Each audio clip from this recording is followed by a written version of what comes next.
My name's Adam Manaka and I'm the Financial Controller for High Tech Oils. With our national capacity, we can now service Australian companies nationwide. Of late, we have now expanded into the New Zealand market. Here at High Tech Oils, we receive premium base oils and premium additive packs. Together, with our highly trained staff, we manufacture over 500 premium quality products. High Tech Oils is Australian made and Australian owned.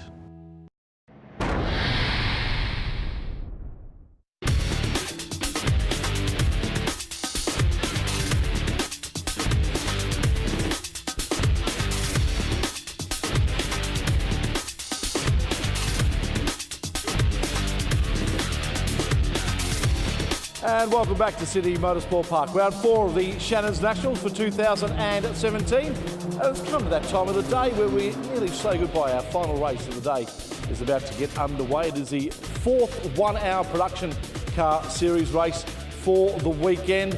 Daz, we've had some great racing so far out of the 3 races, and it's been dominated by one man, Bob Pearson. And believe me, mate, I am working as hard as I can to make sure that if Bob gets 4 wins, he's doing the shoey at the podium.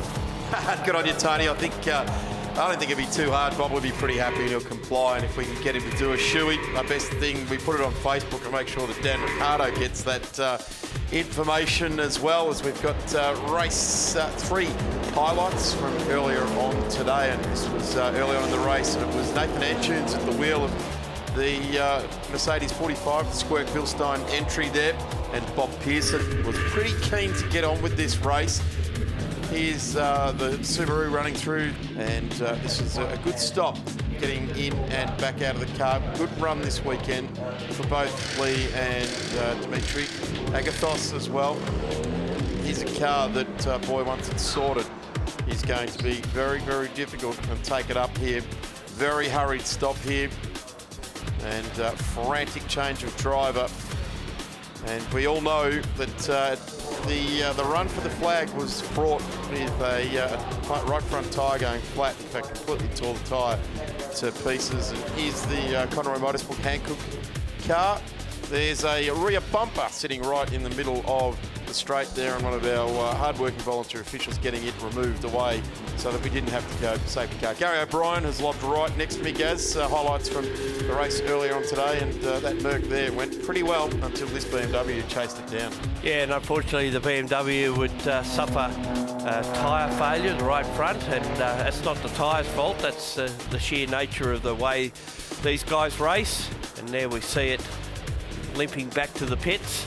Unfortunately, that right front caught such a load around here, and they keep trying to stand it up a little bit more, i.e. take camber off it to try and get it to last, but so far it hasn't been that good. And unfortunately, this was the sad story of the race. 1.5 minutes from the end, the Audi TTRS of Mark Eddy pulls over the side of the road with a blown engine, as Bob Pearson, with the biggest win of the 3 he's had this weekend, a mammoth win in race 3, the 3rd of the 1 hours. 1 to go, we're not far off it. Pole position, we'll see Bob Pearson in the Evo 10, sitting there in number 33. Rod Salmon will be in the number 6 Mercedes A45s. Dimitri Agathos in the number 66 Subaru in 3. 4 will be Ian Sherrin, starting the Sherrin Hire Rentals BMW M4. Tyler Everingham, Class C car, starting off the 3rd row of the grid, with Lee Burgess in the Mitsubishi Evo 9 in there. Colin Osborne, another Class C car off the next row of the grid. Then Blake Orban, another Renault Megane in Class C. Patrick Gillang in the BMW 135i. Michael James in the VE HSV GTS, rounding out the top 10 starters on our grid. Pearson did say his tyres were a lot better in this race. As we get the green flag at the back, we're not far off a start. Just about to go with the red lights. They're on, and we went dead silence there for a minute. The Sherrin car was up on the revs there, and it went dead silent, and just getting away from the line was nearly gazumped by the Evo 9. It gets motivated and underway, but the 2-3 cars out in front. Look at the Evo 9. It's had a ripping start, but it is going to be Bob Pearson that leads Rod Salmon away in the A45 Mercedes. So it's Mitsubishi versus Mercedes. versus BMW. So if Versus you've got an M in your Subaru. name, you're going all right. Versus Subaru versus Mitsubishi again. It made one of the biggest starters was Wayne Cliff in VZ Commodore. This is him coming around just out the back of the Best Jet car. So, yeah, he's had a big jump away, getting away nicely there, Wayne Cliff. Let's see Jonathan Bloxall in the ute. He's got 4 or 5 cars already as well. He's had a fraught weekend. They've had gearboxes. They've had just about everything you possibly think. Big ticket items going wrong with the ute, but good to see it back in the field. But here's Bob Pearson. This is the game playing into his hands again as Rod Salmon. He's got Ian Sherrin behind him. Then it's Dimitri Agathos, who will do this whole race. Lee Burgess, sorry, not Lee Burgess. It is Lee Burgess. The Lachlan Gibbons, the guy who drove yesterday afternoon and this morning in the Subaru. He's done his day, his weekend's racing, and now Dimitri Agathos will bring the Subaru home. So Ian Sherrin's up into second spot, but sporting Pearson quite a gap, 2 seconds actually. At the moment, but I'm sure that'll come down when you see this BMW hit the straight. If you haven't seen it before, this thing is a jet in a straight line. It pulls yards on anything, and it should pull away from the Mercedes at a considerable rate of knots. As it does so, that 2-second lead will drop fairly quickly. It's dropped 0.8 of a second since we last called it. That's how quick he motors up to the back of the opposition. The thing is that it's not as quick around the back of the circuit where the cars need to handle. Clift goes on with it, starting out of 15th, already inside the 10, has dispatched 5 cars on the opening lap of this race. Yeah, took the punt, went down the inside along the pit lane wall. And where's the ute? The ute hasn't emerged. No, unfortunately. So we've lost one at this stage. It's nowhere to be seen. In the meantime, our race leaders, we're looking at the 3 Class C cars actually running line astern, the 2 Osborne Motorsport cars, followed by the Auburn Brothers car in behind them. So it's... the ute is out there, it just hasn't come around. Ah, okay. Yeah, the timing glitch we've had all weekend long. Yep. So we might just leave those calls until a lap or 2 until they're caught up, right? Yeah, you're never quite sure with those, are we? Yeah, that's for sure. And it could be something that they'll either, it'll fix itself or they'll go on to manual timing with it. But in the meantime, the 3 Class C cars, what a battle they've had all weekend. I mean, they've had their issues. Colin Osborne, who's celebrating his birthday this weekend, that's maybe why he's out in front, or maybe because he's the boss. We're not sure, but one of the two, his birthday today, and of course Grant Sherrin had his yesterday, so it's a bit of a birthday celebration. I don't think Grant Sherrin's got the birthday present he wanted with tyre failures on the BMW. Apart from that, though, it's been a good run. There's the ute, smack bang in the middle of the screen there, so he continues on. To see the Best Jet ute out there, number 23, runs up to the top end of the track here now as Bob Pearson leads this race. Good to see the ute back in there. They've had troubles this weekend, that's for sure. They've almost had the troubles that the Sherrins had last time. Those guys have had that. The Sherrins have had developmental dramas, if you like, or component issues, not like they had at Winton, where a ventilated block was a massive issue. And gee, they turned around well, didn't they, from Winton to here? It's only been 3 weeks. We've just seen the HSV pass the second of the Sherrin cars down the straight, and which is now under pressure from what was formerly the sister car to this one, the 135i of Patrick Gallen and Scott Gore. Those cars ran as a team in reverse colour scheme. The second car was the reverse of the first one, with the red across the top of it and the orange along the bottom. But at the moment, they're giving the HSV some sort of hurry up around the back of the track, and this is where the BMW will be far stronger, lighter car than the big Holden. Pit window now open. You can hear the siren in the background. So one would expect our race leader to be in shortly, if not this lap, perhaps the next one. There's the leaderboard of the marks. It's Mitsubishi Evo 10 back to the M4, the Rod Salmon Merc and the Agathos Subaru. Then it's an Evo 9, Renault Megane, all in the RS265. I thought you might have had a stutter then. No, continuing on. Holden VZ, the 9th, 10th is the Keeper GT out of Conroy Racing, HSV 757 VE. It looks like Tyler Everingham is our first pit visitor. He is. He was leading Class C, and he was actually the first car into the pits in the last race as well. So that's an interesting strategy. They've learnt something of watching the race winner from yesterday's 2 races doing it, and I figure they must think it works, and it has so far. And he'll quickly jump out of the car. I'll shut the door and put him back in. It looks like he's already done that pit, so that was quick. And the advantage of being the very last pit stall is you don't have to put any sort of limiter on to get out of the pits. Yeah, that's true too. You're just accelerating straight back up to race pace there past the McLaren Melbourne safety car. Here comes Bob Pearson. Any tick of the clock, bang. There We he is. expected this. Yep. Why would you change a strategy that has worked for you for Well, he 3 or hasn't. 4 races? It's proven well. And Bob comes into the lane. I'm just wondering if the Bilstein crew is going to run up there with their camera to see what he's doing. They were talking about it. Yep, they wanted to film it. I think that was the last race that they wanted to film it. And, Bob's out, door closed, and Bob gets back in again. Simple. Kiss. Yeah, keep it simple, stupid. In the meantime, we have Ian Sherrin leading the way, and you may have noticed that he didn't go for a big push to get to the front, and Pearson already on his way again, so that's as good a stop as they've done all day. Dimitri Agathos is the next one into pit lane out of P3 on the road, so the favourite contenders out in front are all bringing it in. Just watching Michael Gray go down the inside of the 23 V8 Ute there as well, so he's gone through. Michael Gray gone through there as well. So here comes Dimitri Agathos. Let's see how quick he can get in and out of the car. There's the door open as the crew member gets there. That's obviously key performance indicator is that you get the door open. Well, actually, that's his co-driver, Lachlan Gibbons, who's helped him out there by the look of it.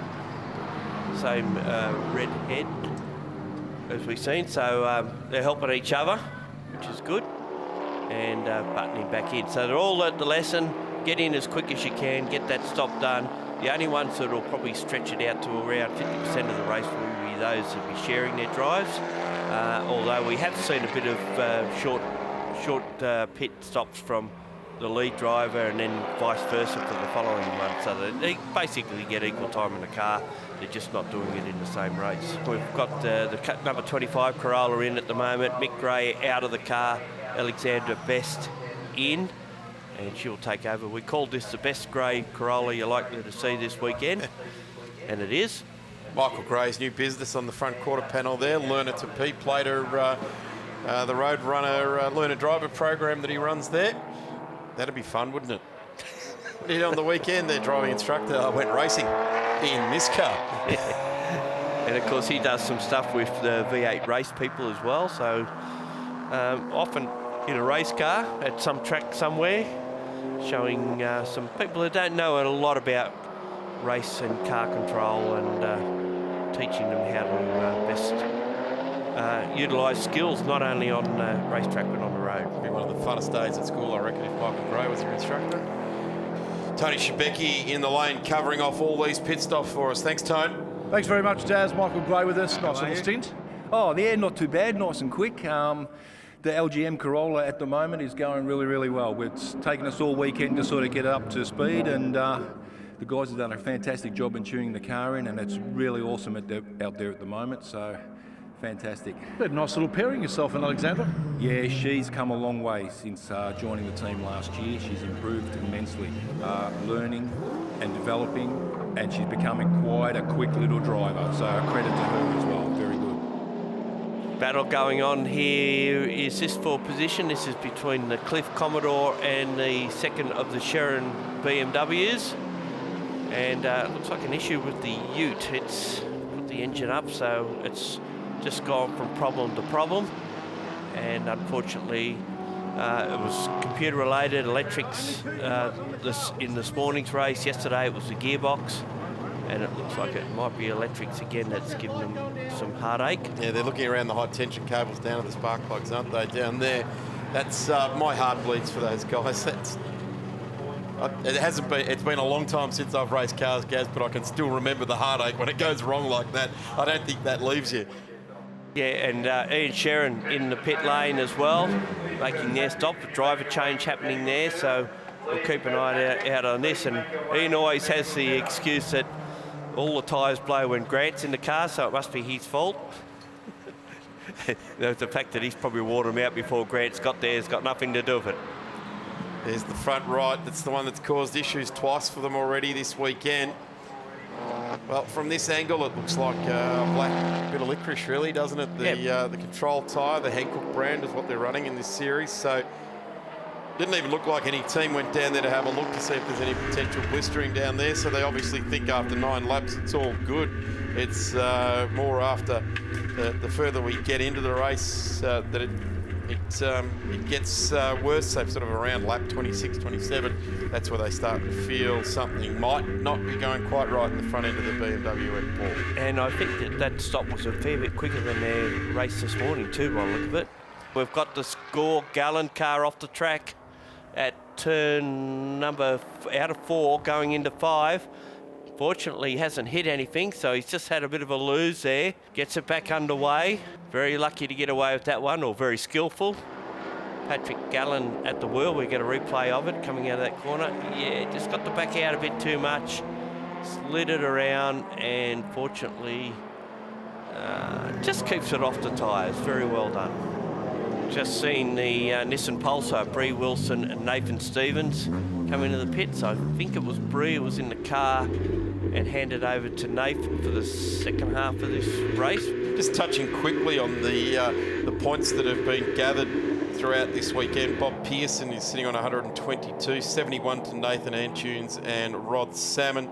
It's Dimitri Agathos and Lachlan Gibbons that have got 70, so very, very close there for the podium spots in this round. It's 60 points to Grant and Ian Sherrin. Then it's 50 points to Jerry and Lee Burgess. Tyler Everingham bringing home 50 points at this point in time. Tony Shebeki roving the pit lane. Tone, what have you got for us? Ian Sherrin just jumped out of that BMW M4. How does it feel? Yeah, mate, we've made some changes just to try and combat this whole tyre issue. So we're trying something different. You know, we've got nothing to lose. So the car feels a little bit different, particularly in the high-speed corners. But, you know, we'll just drive around that and see how it works. And, you know, if that works and fixes the problem, then we can start looking at the setup around that. We are looking to go to a break here at Sydney Motorsport Park for round 4 of the Shannons Nationals. We'll be back with more in just a few moments.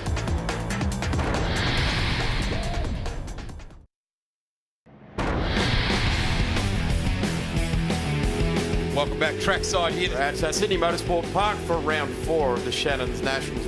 Rod Salmon has brought the race-leading Mercedes into the pits, and this will be very crucial to see where they come back out on the track. There's no way. Bob Pearson's he's down the straight now. He's going to stream on through again here. There was only 38-second gap there, unless they have improved about 14 seconds on their pit stop. There goes Bob.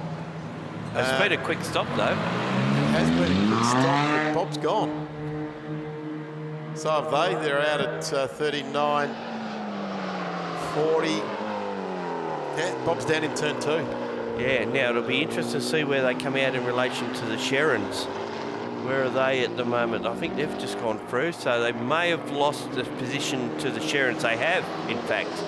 So the Sherrins are just ahead of them on the road. Lee Burgess leads the race with the Evo 9. They have yet to pit, and Colin Osborne up to 3rd position in Class C. Of course, he is yet to pit, along with Blake Orban, who will probably hand over to Kyle. So those two cars running line astern, 0.6 seconds apart.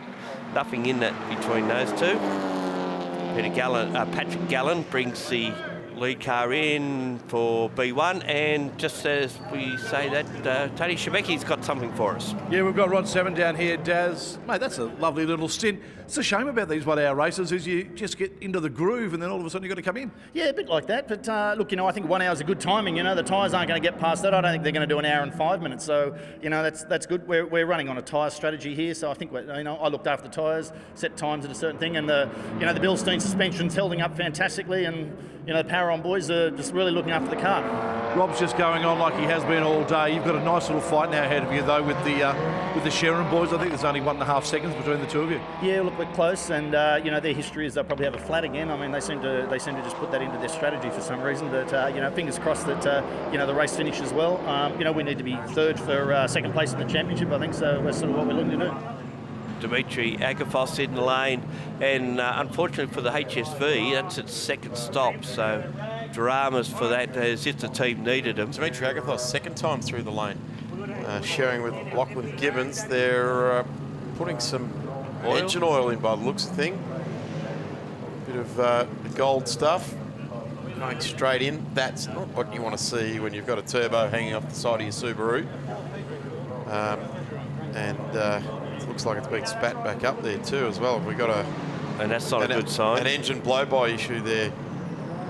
So I dare say we'll have to keep an eye on that car. They've clearly got themselves some issues there. It's seen Dimitri Agathos go down to position 16, second last car on the road. Now, here's a couple of Renaults running line astern of each other in Class C as Andrew Rawls is in pit lane. Well, there was a lot of oil going in that Subaru. What's the problem? Not 100% sure at this stage. It looks like it's blowing oil out the breather onto the back tyres because he's having a bit of trouble with the car sliding as well. So we're just going to keep refilling it with oil and hope that it doesn't lose all the oil at once. So it should be okay as long as he doesn't push it too hard, but we'll see how it goes. As we see the other Class E car leaving the lane, that's Gavin Driscoll would have jumped out of that, and that would go back to Jonathan Goldsborough would take that one over for the remainder of the race. Whilst all those pit stops were occurring, we were keeping up with all the challenges down there in pit lane. We went past half race distance, 26 minutes left in this last race of the day for round 4 of the Shannons Nationals. And we're counting down 26 minutes left to go as we've seen the BMW just parking it up there and getting the driver change done. So 2 135 eyes, identical strategy at this point in time. The Sharon Rentals crew in the 19 car getting the job done very smartly indeed and continuing on their way. Yeah, and they'll get an advantage out of this by the look of it as well. But it's just harking back to where we're sitting in the race itself. Lee Burgess leads the way, yet to pit. They've got an 8-second advantage over Bob Pearson, with Grant Sharon a further 16 seconds away from the Product Evo in third spot. Nathan Antunes is just 3.3 seconds now, down to 2.8 seconds behind the BMW. Colin Osborne and Blake Orban, the two leading Class C cars, yet to pit. And Wayne Cliff, of course, yet to pit in the Commodore, the VZ. They're the only ones that haven't. Quite a few have actually done 2 stops now. There's 4 cars that have been in twice, and obviously the Bloxham Ute still in the pits as we speak. Wayne Cliff is bringing the number 44 Commodore into pit lane. The leading car in A2 at this stage, with the HSV having to have done 2 stops. Gaz, I guess with 3 races done, or 3.5, just over 3.5 races done, we start to have a look at the human condition, if you like, with some of these teams that have done all-nighters and done continuous work on the cars. Just watching the interview with Ian Sharon there, it's the dark circles under his eyes. He's worked hard, not only behind the wheel, but just trying to nut through the problems, whether he's been physically doing the work or been on the computer analysing what they need to do. It's at about this time in the weekend where the physical or the human condition starts to come into play as well, where mistakes can start to happen. Don't forget that he runs a series as well, so he's had to put up with everyone else's grievances along the way, inclusive of his own dramas and what have you. So there is a fair bit on his plate, and while you're doing this race meeting, you're planning your next one as well. And I noticed there that the Burgess car coming in, they've left Lee Burgess to drive the second half of the race. So Jerry's come around to help him, but he said, no, son, you stay there, you've got it till the end. And unfortunately, they've dropped back down to 4th spot, but should come out, will they? They'll come out ahead of the Class C cars. So we've got Class A cars running 1 to 4 at the moment. We've lost the Agathos Subaru to blow-by, or whatever you want to call it, with the Subaru. It's dropped way back down to 15th spot, but Bob Pearson's lead is 3 laps behind too. Yeah, 19.1 seconds has gone out there. So Bob's actually increased his lead over Grant Sherrin. Nathan Antunes in first spot, 2.6 seconds adrift, so that we'll keep an eye on that one. That the last lap around, Bob Pearson was 1.2 seconds faster than Grant Sherrin there, so you get the feeling that gap is a bridge too far for these guys. They just want to stroke the M4 home, bring it in, bring home 90 points, which will put them on the last step on the outright podium there. Bob Pearson is going to be absolutely country mile ahead of Nathan Antunes and Rod Salmon. You'd have to expect 21 seconds behind in Nathan Antunes. It'd be a pretty game Nathan Antunes that said, yeah, I can catch Bob Pearson and go away with this race. We'll know about that in exactly 18 minutes' time. Yeah, you have to be doing better than a second a lap to bridge that gap, and I can't see that happening. And Bob's tyres, he said, were a lot better out of the last race than they were out of the 2 races yesterday. So that augurs well that he'll make it 4 from 4, and that's a result I don't think too many people would have predicted coming into this round, apart from Bob perhaps. Yeah, well, every driver you think would like to think that, particularly if you're a Class A car, that you're going to take the victory. But I've got to say, Bob's been confident and humble in each one of his victories in post-race interviews and things like that. He looks at you through the bifocal lenses and eyes you off pretty carefully and gives you a pretty careful answer, and doesn't give away exactly everything. He's been pretty proud of his pit stops, though. That's the dodgy looks that you give him. That's why he's like that. Rest of the world he treats as normal people. Bob Pearson, we need more of him. Good bloke. Been around a long time. Yeah. Actually started racing in hill climbs in a Volkswagen Beetle of all things back in the early 60s. So. I think you'd probably find that most of the guys of his vintage did start in Volkswagen Beetles. Yeah. Well. Tim Sheckard started doing hill climbs in Volkswagen. Yeah, Colin Bond started in hill climbs. They're all done it. I think actually in the 1963 Australian Hill Climb Championship it was Schenken and Bond that fought it out, actually. Oh, you might remember, I don't. But I've just sat at the table with both those guys many times talking about it. Bob Pearson's lead, 18.9 seconds, so it's fluctuating a little bit, it's not changing a lot, and he would be getting advice from his crew about that gap and managing it the best he can with 16.5 minutes left to go. So it looks like he's got that well under control. Nathan Antunes, it's fluctuating a little bit. It was under 3 seconds. It's 3.7 seconds back to third. Lee Burgess in 4th spot. His gap is about 56 seconds behind the Mercedes. Tyler Everingham has a 19-second lead over his boss and teammate Colin Osborne, who in turn is about a car length in front of Blake Orban in 3rd spot.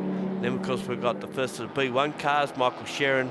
There's no doubt that that car did pick up some time in the pits as opposed to the Gore Gallen car, which did drop a few spots as a result of that. And of course they're actually fighting with Daniel Cliff in the Commodore. Those 3 have been at it sort of from the start, so we'll keep an eye on that and whether Cliff has the pace to knock off the BMWs in B1 will remain to be seen. The best grey Corolla still circulating, 2nd in Class D and 11th outright, and certainly putting together a pretty good package for this series. Still a good field of cars. We've still got 15 cars in contention for this race. Started the weekend with a few more, but they've managed to keep them all going. There are numerous teams that have had issue after issue after issue, and they'll go away from it this weekend and try and rectify it before we go to Queensland Raceway, which would be good to see everyone come along to that, or join us again online at www.thenationals.com.au for the live stream. And that is on August 4, 5 and 6 from Queensland Raceway. Round 5 is at Phillip Island in September, 8, 9 and 10. And then the final round, 18 and 19 of November at Wakefield Park. It's a little bit south from where we are currently. That will round out not only the Australian Production Car Series, but the last round of the Shannons Nationals for 2017. The Ute is just trucking on by, not going at race pace, but just trying to get to the finish. I did notice that Grant Sharon, that car had a lot of movement down through turn 1 the last time, and I'm just wondering if he's starting to suspect that there may be a tyre problem with it. Do you think they're gone into something just above limp mode or something? Well, there's leaders blowing out to 23.7 seconds, so I'm suspecting that they want to get this car to the finish. And Grant did say after the last race that there was a feel in it initially, but then when it actually went, there was no warning. So if he's got that initial feel to start with, and of course you don't generally feel it on the straight, you only feel it when you're going through those right-handers, left-handers. Nathan Antunes, 7 seconds the gap to the Sharons. It was 6 only a lap or so ago, so he's definitely eased up the pace. 146.38 for Bob Pearson as he gets across the line, and it's the best part of 23 seconds the gap, and it's been like that. And this could well be his last lap. Class C, this is getting hot again. Auburn's right up on the back of Colin Osborne as they come out of turn 6 this time around. So this Class C battle is going to rage all the way to the checkered flag. Currently 6 and 7 on the road. They head up to the top of Sydney Motorsport Park, the complex that leads onto the straight. Have a look at Auburn into the back of Osborne here now, leaving no stone unturned. Giving him a little bit of a touch-up too, coming out of the top corner, heading down the straight. 1 lap to go, you'd suggest, with 45 seconds. I'd say that Bob Pearson may be on his last lap now, as Auburn had a look on the inside, then switched over to the outside, and also just ahead of them, that dice is between the Commodore and the BMW, has seen the Commodore go ahead of the BMW. Daniel Cliff ahead of Michael Sharon for 8th position, and what we're seeing here is a battle for... Oh, he's got him. Auburn's going to get Osborne as they come out of turn 2 that time around, and we see our race leader, Bob Pearson, and I can see the cars coming over the hill. Osborne's held on with it at this point in time. He's going to continue on with it. Our race leader comes to the top of the track, and he points it up now with the checkered flag being unfurled. And Bob Pearson, remember the day, ladies and gentlemen, that Bob Pearson took 4 from 4 in the Tyre Right Australian Production Car Series. What a fantastic run there for Bob. A wily veteran at his very, very best here today at Sydney Motorsport Park. Here comes the M4 for Sharon Rentals to position 2 in that race. You've got to say that's the best result that they've had. Second across the line, and the car not ailing, and then of course the Mercedes of Nathan Antunes, Rod Salmon, 3rd across the line, just 7 seconds adrift. We just got the final results up on the screen. Bob Pearson across the line, 23 seconds and a bit ahead of Grant Sharon and Nathan Antunes in 3rd spot. Lee Burgess in 4th, and then that great battle amongst the Class C cars, although Tyler Everingham was well out in front of the 2 that crossed the line nose to tail in Colin Osborne and Blake Auburn. Daniel Cliff, similar situation ahead of Michael Sharon, and Jason Walsh in the Kia Proceed came home in 10th spot. Congratulations, 4 out of 4. That's a great effort. Thank you very much. We weren't expecting it, but nice result. I put it down to the crew. They did a fantastic job. All our pit stops were better than anybody else's. and that gave us a bit of an advantage, but the car itself performed faultlessly. As I said in earlier interviews, out of the truck it was quick and we hardly threw a spanner on it, so we've had a great weekend. We finished the weekend, we finished all races, and yeah, we're quite happy with that. It's an achievement just walking away with that, you know, with all the dramas that we've had, you know, in developing this new car, so we're quite pleased. It's a bit of a win in itself, and you know, at the end of the weekend we're on the podium, 3rd spot, so quite happy with that. They did an awesome job to maintain that gap. They obviously had issues with their tyres this weekend, so we were really just hoping for that to happen again and just keep the pressure on.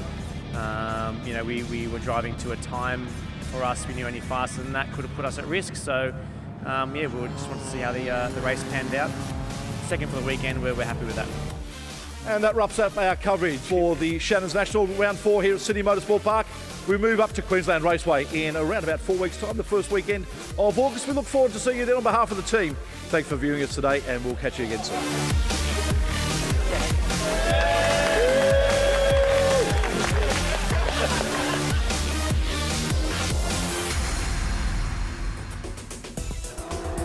Coming up after the break, we head to the Snetterton circuit in the UK for round 4 of the British Sidecar Championship.